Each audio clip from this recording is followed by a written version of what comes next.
आपकी समस्या है भी क्या? समस्या की कीमत हमारी नजर में तो 2 कौड़ी की है। हम लोग मांगते भी क्या है? मकान, दुकान, नौकरी, ब्याह, लुगाई, लड़का, इसके अलावा कुछ मांगते भी तो नहीं है। कर्ज मुक्त हो जाए, यश कीर्ति मिल जाए, संतान हो जाए, जॉब लग जाए, पद मिल जाए, इसके अलावा हम लोग मांगते भी कुछ नहीं है। ये सब वस्तुएं 2 कौड़ी की है। मांगना ही है मेरे पागल, तो कभी देने वाले को ही मांग लेना। जो देने वाला है उसको मांग लेना। तुम अगर मकान मांग भी लो, मकान तुम्हें पर्चा बनकर मिल भी जाए, तुम्हारा बिजनेस चलने भी लगे, तब भी तुम्हारी समस्याएं कम नहीं होनी। बिजनेस चलेगा, दुश्मन बढ़ेंगे तो तुम फिर दरबार में आओगे, और दरबार में दुश्मनों का भी समाधान हो जाएगा, तुम फिर आओगे कि रुपया को खर्च कहां करें। ईडी पीछे लग गई, न जाने कौन कौन पीछे लग गया। ये भी समस्या निपट जाए तब भी तुम नहीं रुकने वाले। तुम कहोगे अब ब्याह हो जाए, अब मकान बन जाए, तुम्हारी जिंदगी भर समस्या एक पे एक लगी रहेगी। तुम लोग बुद्धू बन रहे हो, तुम लोग पागल बन रहे हो। जग जाओ, अपनी बुद्धि को खोलो, एक काम करो, मांगने का मौका मिले कभी बागेश्वर धाम पर, तो बागेश्वर बालाजी और सन्यासी बाबा को ही मांग लेना। देने वाला तुम्हारा हो जाएगा, तो फिर मांगने की आवश्यकता। जिसके घर पर शक्कर का उत्पादन होता है वो शक्कर खरीदता नहीं है। हाँ जी, है ना जी। जिसके घर पर गेहूं का उत्पादन होता है क्या वो खरीदता है? नहीं खरीदता, उल्टा बेचता है।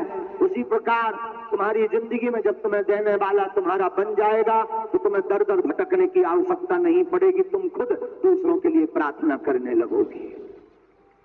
लेकिन कहने में बात सरल है और सुनने में भी सरल है। कई लोग तो सिर भी हिला रहे कि करोड़ों की बात कह रहे हैं गुरुजी, अब हम भी ऐसा करेंगे। लेकिन तुम लोग इतने बदमाश आदमी हो, महाबदमाश। 10 दिन में बदल जाओगे। यूट्यूब देखोगे, वाह ये बाबा बहुत बहुत डेंजर है, फूंक लगाता आदमी उड़ जाता है। तुम फिर बदल जाओगे, तुम्हारी बुद्धि फिर कुतर्क करने लगेगी। हम फिर कहेंगे बहको मत, होश में आओ। बागेश्वर धाम आना है तो जोश में मत आना, होश में आना, क्योंकि यहां पर आने की गली है, जाने की कोई रास्ता नहीं है। ये बात याद रखना। बागेश्वर धाम का मतलब कोई पर्टिकुलर स्थान नहीं। बागेश्वर धाम का मतलब कलयुग के राजा हनुमान जी। कौन है कलयुग का राजा? हनुमान जी। तो आप सब उनके चक्कर में पड़ो, नियम का पालन करो, फिर भी तुम मानने वाले नहीं हो। कुछ लोग तो ये बोल रहे वाह 3 बजे के बैठे हैं, पर्चा कब शुरू होगा। कुछ लोग तो कह रहे हैं ये सब प्रवचन तो बहुत सुन लिए, पर्चा बनाओ गुरुजी, बाप का नाम बताओ। हमारे बाप का नाम क्या है? और हम भी तुमसे बड़े वाले बदमाश हैं, हम भी पर्चे ही बनाने वाले हैं कुछ देर में। तो कि तुम्हें नहीं मानना तो हम क्यों माने? सच बता दें एक बात, ये दरबार हमारा मानना है और सच भी है। हनुमान जी के लिए एक छोटा सा खेल है। हनुमान जी जो बिना लंका में बिना वीजा पासपोर्ट के जा सकते हैं, तो क्या तुम्हारे मन के अंदर नहीं जा सकते? ये बता देना कोई बड़ी बात नहीं है हमारे हनुमान जी के लिए। तो हमें तो बहुत हंसी आती, लोग बताने के लिए परेशान रहते, पूछने के लिए हमें तो बहुत हंसी आती। बुरा मत मानना, हम सिद्धांत के बहुत उल्टे हैं और तुम्हें शायद ऐसा कोई व्यक्ति मिले, खबर नहीं। हमारा सिद्धांत उल्टा है। हम इस पर कभी फोकस नहीं करते कि हम तुम्हारा नाम बता पाए, तुम्हारी समस्या बता पाए। हम जब भी प्रार्थना करने बैठे हैं, बालाजी के चरणों में बैठते हैं, अर्जी लगाते हैं, तब एक ही प्रार्थना करते हैं, हे बागेश्वर बालाजी, हे सन्यासी बाबा, किसी का नाम बता पाए या ना बता पाए, किसी की समस्या बता पाए या ना बता पाए, किसी से मिल पाए या ना मिल पाए, पर जितने पंडाल दरबार में बैठे उनकी समस्या का समाधान हो जाए, इससे बड़ा कोई चमत्कार नहीं है। हम तुमसे पूछते हैं, हम तुम्हारा नाम बता दें, तुम्हारे बाप का नाम बता दें, तुमने जितने क्रिया कांड किए होटलों में वो लिख कर बता दें, समस्या बता दें, 6 पर्चा बना दें, लेकिन तुम्हारी समस्या का समाधान ना हो, तो क्या बताना किसी मतलब का निकला? जवाब दीजिए, जोर से बोलिए, क्या किसी मतलब का बताना निकला? कोई अर्थ निकला? उल्टा समय बर्बाद है।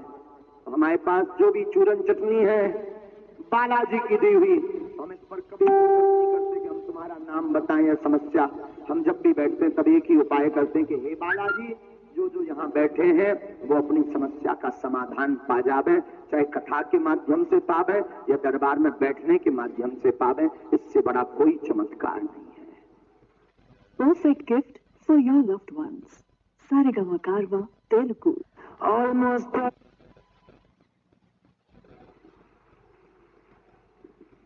और धन्य है बागेश्वर बालाजी की महिमा।